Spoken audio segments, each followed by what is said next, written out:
Hello, hello. This is Laura V from Laura V Studios, and this is Being Divine, a special kind of episode. It is September 30th. It is like 9:30 p.m. here in Wisconsin. And I just I finally got everything uploaded that I've recorded all month for this kind of series that I decided to just suddenly do on September 3rd, which was kind of crazy, but here we are. Um, so I wanted to share a little bit about what is this being divine thing and a little bit about my story. Um, so the being divine thing is I have been on a healing journey. Gosh, I've just been on a spiritual journey since I was little. Growing up, I was on a farm with my two sisters and my mom and dad. We raised sheep and then cattle, and we always had horses. And I felt like I was living a normal Midwestern life. It wasn't until I was in adulthood that I realized it was kind of abusive. Um, my grandfather committed suicide the summer before my senior year of high school. Um, there was some stuff going on. And my mom raised me in Christian Science. And so it was this whole idea that God is love and that love heals. We're not talking about a wimpy love that's like, oh, I love you and just love. No. Mrs. Eddy wrote a piece on how she describes divine love, and she's like, I make strong demands on love and call for active witnesses to prove it. I'm like, that's the love that I grew up with. A love that is, I am all there is, and I am good. And so if there is something that is not good, it is not of me, and therefore it is not real, and you must challenge it. And for me, challenging this that stuff was really hard, and I didn't know why. And I just I knew that God was love, but at the same time, I was filled with fear, like all the time. It was weird, and I couldn't understand why. Um, And so then I'm like, well, maybe I don't really believe that God is love. But that wasn't it. Because in the last few years, I realized, no, this is a bone deep knowing that no matter what anybody says to me, no matter what happens, no one can ever convince me that God is not love. I just know it. And so I really love Christian Science, and I wanted to be a practitioner and become a teacher because I love thinking about God. And I loved the idea of serving others through prayer. And I was just really going for that. And life didn't work out that way. Crazy. I also wanted to be a professional songwriter, and that didn't work out either. It was really interesting. Although it was so interesting. I was working for my church in Boston, and one day I was powering up the computer. I was working in human resources, and I was trying to get my way back to Berkeley College of Music, which was right up the street. I had studied there for 3 months, and I had teachers there like, you can do this. You can be a professional songwriter. You just need a little bit more teaching, and you're ready. Like a professional polish is the way my teacher said it. I was like, okay. And so I was trying to figure out how to get back up there and still work my job and have some income. And as I was powering up my computer, this deep bass voice says, you are not here to serve the music industry. You are here to serve me. And I was like, oh my goodness. I was like, okay. God set me straight that day. I'm like, oh, okay. So, so I knew that, I was here to serve God. I just didn't know how. And I also knew I was here to do something really big, but I didn't know what. And now I'm gonna be 54 in like 9 days, 8 days. And I've gotten a little better idea of how I'm to serve God. Um, but this whole like how I'm going to impact the world thing hasn't quite been clear yet. Although I went to Russia a few times, so I have touched lives all over the world. That is true. But I think there's something more coming, and I may not see it until I've completed my mission here on Earth. But yeah, so I grew up in Christian Science, and really, I was always challenging what the material senses were telling me. It's like, nope, I'm a spiritual being, and there is no discord in spirit. Spirit does not break. Spirit does not get sick. Spirit, da da da. And I'm going to demonstrate the truth. And that's what I strove to do for decades. And then I got tired. And then things started kind of falling apart. And I kind of drifted off. I was like, I don't know. I've worked hard and I don't know why I'm not getting anywhere with this. And I don't know why I'm still struggling. And I don't know why this and that. And so I went into the medical world. It's like, okay. So I started with therapy. And and my dad died in 2016. And in 2017, my first part came out and shared my first trauma story.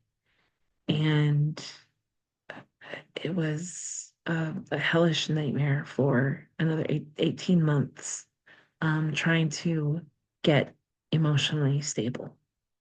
Um, I discovered that I was a victim of incest and sex trafficking. I was taken to a hotel and had to service men in different ways, and I was sold. That was hard when I realized that my dad took money from a man who bought me to use to rent out to other men, and that was at the age of 4. And I was in that nightmare until I was 13. And so that was some tough stuff. And yeah, and so along the way, I discovered that my daughter could see and talk to spirits, and that set me in this path of working with psychic mediums and finding out that I could channel and I had mediumship abilities. And I started out as a newbie and not even really like, this is not me. I'm here for my daughter. This has nothing to do with me. And the others were like, oh, honey. Oh, honey, here we go. And I learned about soul contracts and guides and all this stuff. And my goodness. And now I'm a leader and I teach others how to connect with their intuition and how to connect with their guides.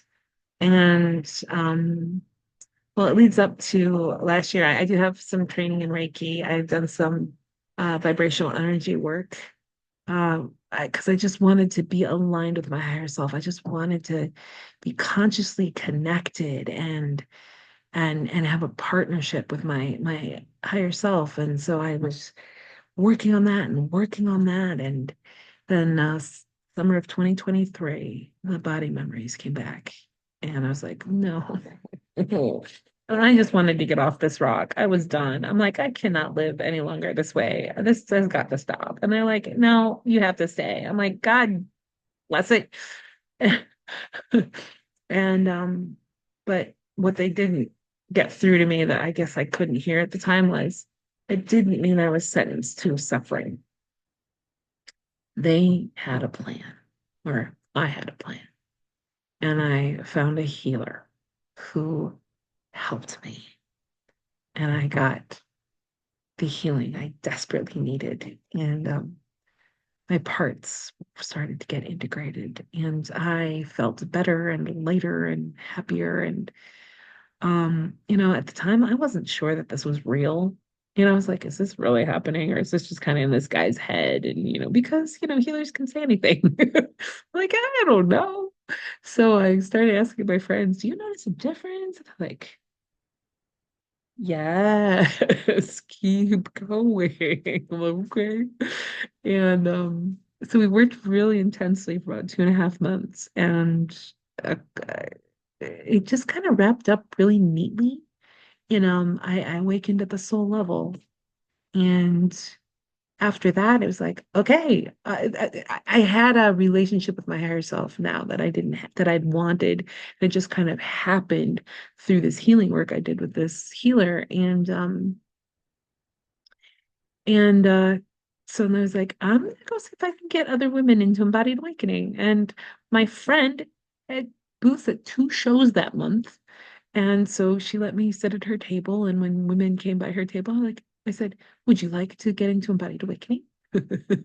And most like 99% of them said yes. And by the end of November, I had guided 30 women into embodied awakening. And I was like, okay, I guess I go pro.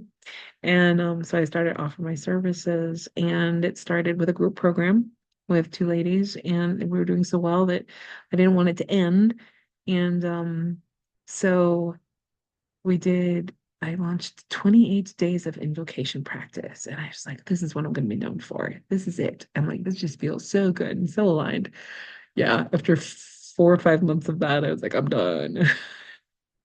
Yeah, that's me. I don't have very good staying power. But I had to go through some changes, and I went through some really intense trials over the summer of this 2024. And now we're in September, and September 1st, a shift happened. I was like, what is going on? Why am I constantly butting up against problem after problem? Like it started with the indications weren't working. And I'm like, oh no, I'm doing this professionally, and now they're not here for me. And what do I do? And my healer, my mentor said, you're on the cusp of a breakthrough, keep going.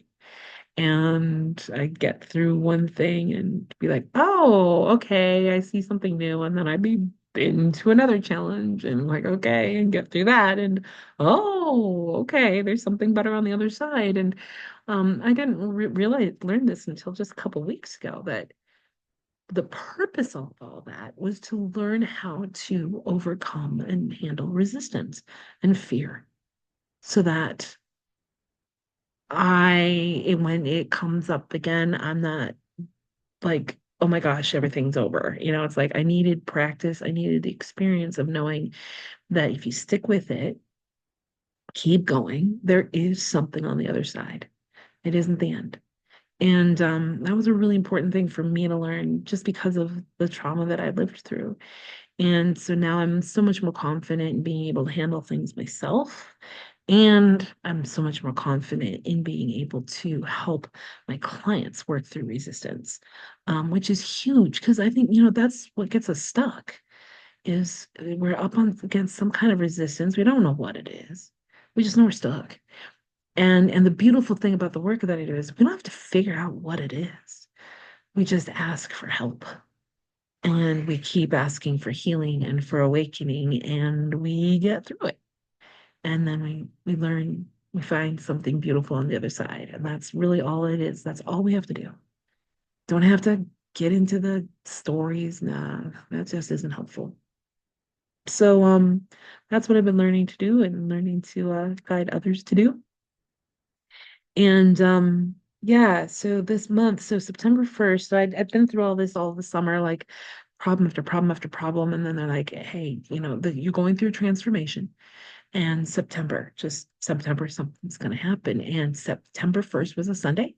And I woke up and I found myself thinking, um, please shift me into the highest timeline that serves highest good. And they're like, congratulations, you shifted. I'm like, wait, what? Into what? They're like, you're now in 5D. Oh, oh, okay. What does that mean? And they're like, you get the whole month to figure that out. So it's been a journey. At first, it was about me discovering what being divine meant, and then I started this series on YouTube. But I'm like, what am I doing? I just decided I'm just gonna document my journey and just, okay, this is the topic, and this is where I'm at with it today, and that's what I did. And then halfway through, suddenly I'm in this business challenge that just was incredibly powerful, and so many shifts happened in that week, and then I had to work through all of that, and what does that mean? And what does this look like? And I got into a coaching program. I was like, okay, we're doing this. So it's been a whirlwind for sure. And then this weekend with the hurricane that devastated North Carolina and Tennessee and a few other places, I was really working through fear again. Fear around my body because there was some medical stuff going on that was not cool. And then there's this going on, my friends, their health and their safety and their homes were threatened. And um that it bothers me. Like, there's some like war doesn't bother me. I mean, yes, of course it's bad and it's horrible to see the destruction that comes from that and to see people losing their homes and things. But these natural disasters, it's a little different. I don't know. I don't know how to explain it. I guess part of it is I have people there that I know, and so I was worried about them. Um, and but wait, it's not that I don't care about wars. Of course I do. Um, I don't, war needs to end. There's just no place for it. And I'm grateful that we are moving into a new age where I am quite certain that war will end with it will not be necessary. That is what I am actively working towards. A world, a time on earth when there is no war, no aggression, no violence, nothing to fear, no abuse, no illness, no pain, no suffering, because love reigns in every one of us, and we are fully embodied divine beings, and each and every one of us is an embodied soul. And that means that we have evolved out of this base human way of thinking and being and into a much more elevated, evolved being in physical form. And that is the work that I am engaged in. And that is the work that I am working towards because that was what was revealed to me this summer is the time is now. And it begins with each one of us. It's not something we wait for. It is something that we do now. And so that is what I'm about. And that's what I'm doing with my group in my membership is we are working towards that end. And so we are working on embodying our souls and elevating into new earth consciousness and awakening and healing and awakening with the idea that the result is we are fully embodied souls. We're no longer humans trying to be divine. We are divine beings fully embodied in physical form. And it's a very different way of being. But the cool thing is, it is doable and it is happening. People are achieving this, and more of us will achieve this. And this is what's going to guide us into the new age. And so that's where I am, and that's where my stand is, and that's what this being divine thing is about. It's about fully embodying my soul, and that means relinquishing the human stories, the human sense of self, and fully embodying my soul. So my soul drives the bus and not the human ego, and the human is integrated with the soul. That's what we're working towards is integration of soul and human self into something new and beautiful and glorious. And I think this is the problem that I'm seeing with prophecies right now. There's like this prophecy that we have to go through something really intense and awful and scary to get there. And that is not what my experience is. In July, I was leading a group and I was, very much in this. I was so tuned into this, like, this is where we're going. And it's happening now. And one of the ladies in the group channeled a message and it was beautiful and it was powerful. And the thing that was so important about what she received was that this is happening gently and naturally. And it's happening in such a way that we will achieve full integration without resistance. There's no fear, there's no challenge. It is pure good. And it is an integration without any, you don't even know it's happening, honestly. That's the cool part of it. You don't know what's happening, which is very cool. So, yeah, that's what this being divine is about. That's what I'm working towards, and that's what I'm working on with this series. And and so what I've decided is for October I want to keep going because usually that happens with me. I'm like 1 month is not enough. And so I think where I'm being guided to this month is, it's about being divine and shifting into the highest timeline that serves highest good and what that looks like. And now it's like, okay, now it's about, okay, what does divine embodiment look like? What does that look like for me? And so that's what I'm going to be exploring in October is what does divine embodiment look like? I am so clear. Here's the thing. When I awakened at the soul level, I got to experience myself as my soul. It wasn't for long, but it was enough. I didn't remember like all my past lives and all that, but I was very much in my energy of my soul, and my soul is pretty big. A big deep well of love is what my soul is, and I got to swim in that. I got to swim in the well of love that I am, and it was just like wow. And um and so I came away with that, having had that experience, but still, but I'm still walking around very much as a human. And I'm like, this isn't what this is supposed to look like. It's about embodying divine consciousness, soul consciousness.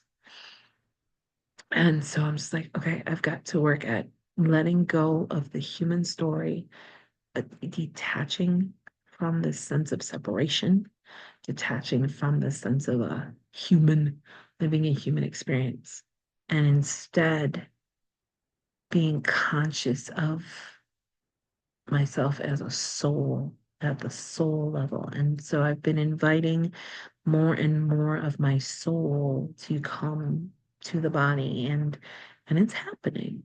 And it's an integration that the human doesn't go anywhere. The human is a vital part. It's a partnership. It's a partnership of the divine and the human, but the divine is much more present. And so as a human, we have more access to what we know as souls. Because our souls remember all of our lifetimes. Our souls have a much higher level of understanding, a higher level of what this mission is that we're all here for.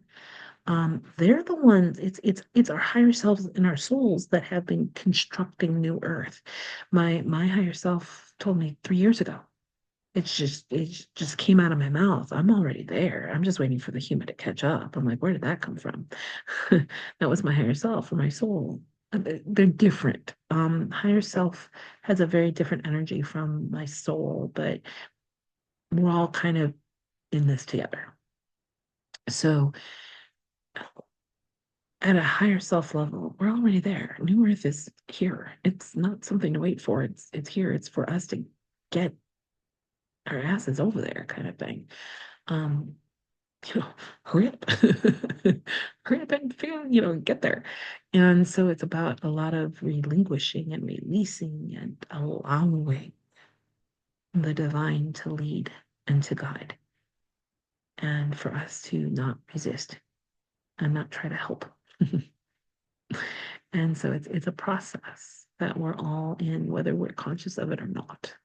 And so yeah, so I've just been working on really embodying my divinity and being an embodied soul and not a human trying to be divine, but a divine being in physical form.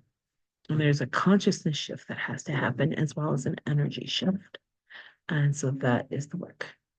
That is the work that I'm engaged in right now. And for people who are interested, I would love to have you on board as we do this work and explore what this looks like. And I just keep following the lead of my guides, and it's a lot of healing, childhood healing, trauma stuff, and healing and awakening and healing and awakening. So that's the work that I'm doing, and I love it. And I would, if that's something you would like to know more about, you can shoot me an email at laurathestudios@gmail.com, and I can share with you some ways that we can work together. I'm starting some coffee and connection live events in October, which I'm excited about. And I hope to be doing that on a regular basis. And of course, I've got the YouTube channel here, and then I do a free event, one or two a month, so that you can try things out. But I have a membership, and it's 2 weeks free, so that you can get in there and take a look and see if this is a fit or not for you before you have to buy. And yes, that's one option. And then another option is to work with me one-on-one.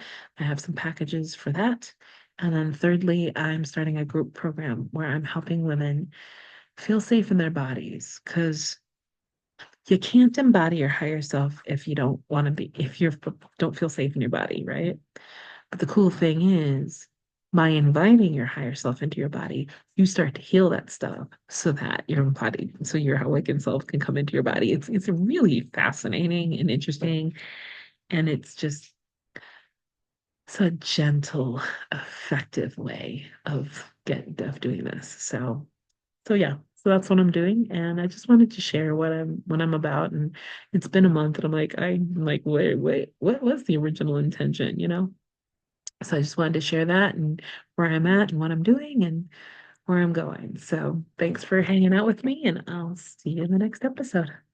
Bye.